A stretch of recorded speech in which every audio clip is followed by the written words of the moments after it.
In today's video, I'm going to teach you how to use XLOOKUP in Microsoft Excel.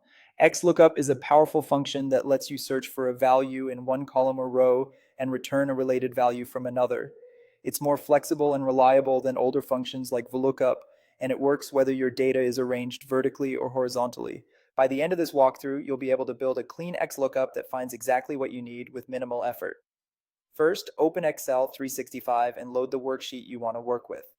Before you write any formulas, make sure your data is structured clearly. You'll need a lookup column or row that contains the values you'll search for, such as IDs or names, and a separate column or row that holds the result you want to return, like prices or statuses. Keep your headers consistent, avoid blank rows in the middle of your data, and make sure numbers are stored as numbers and text as text. A quick sanity check now saves time later. Click the cell where you want the result to appear. This is your output cell. It's often easiest to place it near your input so you can see the connection between what you're searching for and what you're returning. With that cell selected, start the formula by typing XLOOKUP.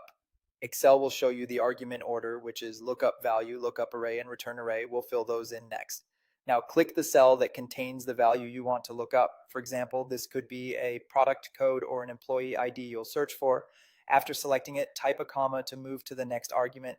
Next, select the column or row that holds all the possible lookup values.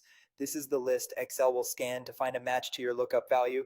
Be precise here and include only the relevant range. Type another comma to advance to the return array.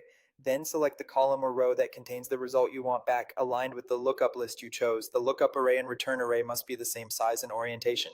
Press enter to complete the formula. If there's a match, you'll see the related value instantly. By default, XLOOKUP performs an exact match and returns an error if nothing is found. If you see an unexpected error, double check for typos or extra spaces in your data.